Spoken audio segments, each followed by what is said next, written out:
Thank you, Bill, for this interview on behalf of the River Road African American Museum. As I was sitting around in isolation during this whole coronavirus thing, I thought I'd give you a call and just have some memories about things that you told me over the years about your family.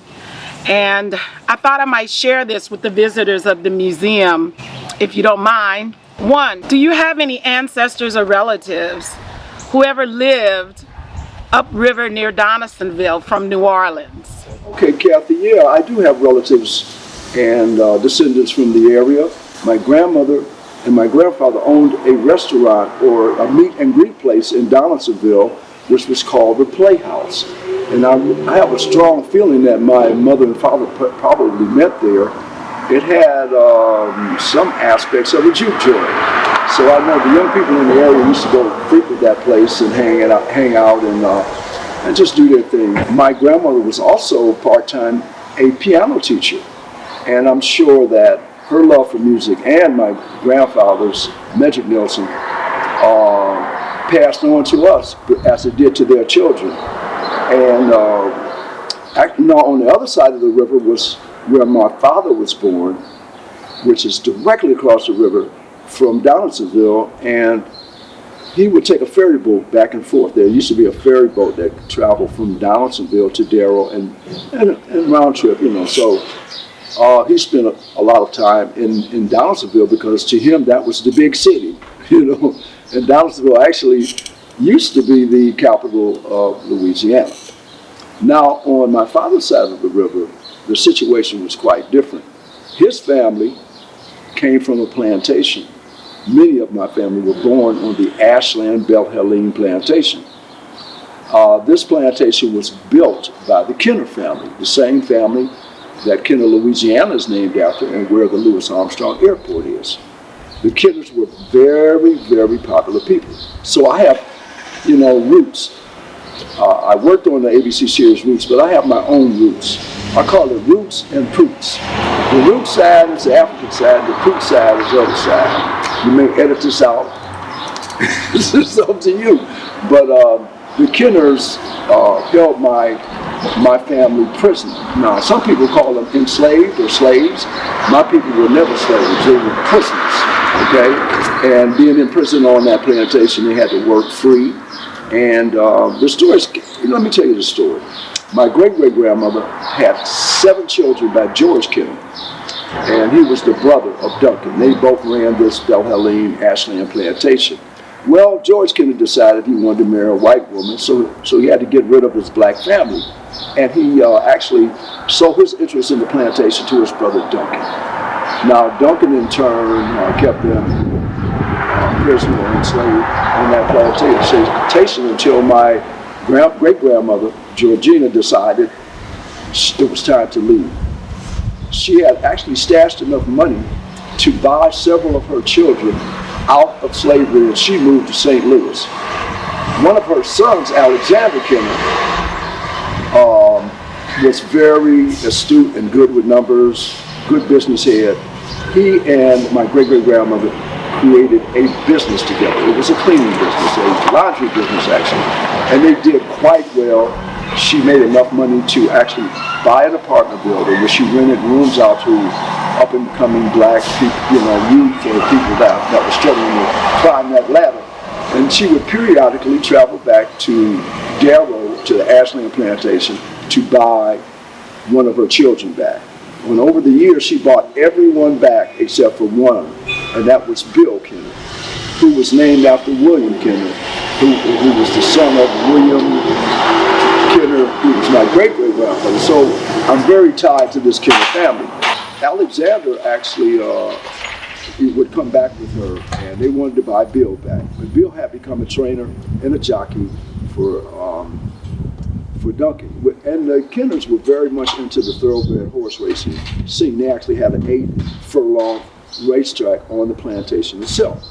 So, at any rate, she came back for the last time to buy Bill, and Duncan, being the person he is, not a very good person, he said, well, I can't let him go for the same price. He's too valuable to me. I need more money. She said, well, how much more money? He said, well, I'll tell you what we'll do. You give me what you have, which was usually about $2,000, $1,800, $2,000. And he'll work for me for 3 years at $15 a month, and then I'll let him go.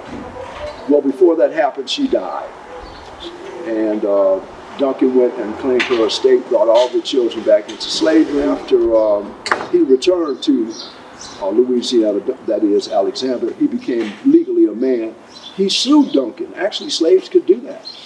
And he won. And Bill was free, but he couldn't leave the area because he had so many children and so many responsibilities that he decided to stay. So yes, Kathy, I can't tell you how many people there are in my family that are from that area, from the River Road communities. Number 2, do you feel that this has had an impact on your music in any way? Okay, so Kathy, to be honest with you, Louisiana in general has had a great impact on my musical career. And as I mentioned, my grandparents were avid music lovers, and so were their children. And they passed that on to my cousins and myself, my brother. I actually spent 10 years in the conservatory, and this was at the direction of my parents, who were influenced greatly by their parents. And they said, well, I think it would be a good thing for you guys to attend the conservatory. And I don't think it was actually to become a musician as much as it was to be disciplined, which definitely gave my brother and I a lot of discipline, because we had to practice every day, at least an hour or so, a couple of hours a day for 10 years. And they were great parents, because they didn't care about being our friends. They wanted to be actually good parents. So they made us do this. I didn't like it, but I did. And my Uncle Al Nelson, my mother's brother, had a record collection that was out of this world, and he left this collection with my brother and I. And we had everybody from Perez Prado to Louis Armstrong to Buddy Bolden, everything. We had all kinds of recordings, John Coltrane, Aretha Franklin, Ray Charles, the full gamut. So there it is, very much the River Road and the communities and Louisiana and Donaldsonville have so many great musicians in the history of art.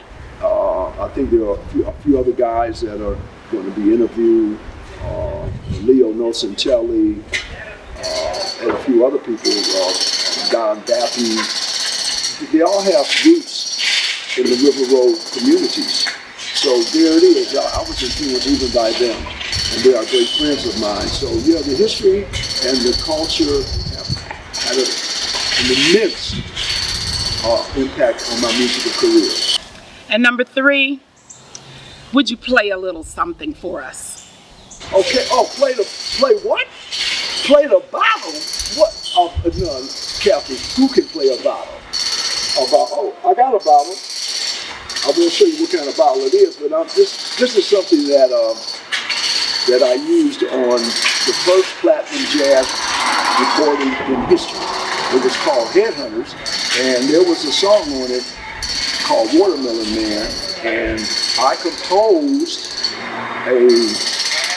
a composition that was eventually put in the front of the intro and outro of the song, and I used a bottle to actually play one of the notes. I used an instrument called hee-hoo, and that's what the Pygmies, which is not a good word, that's the N-word to them. The Bob Benzele people of the Tule Forest showed me how to do this. And it goes something like this. Hee-hoo.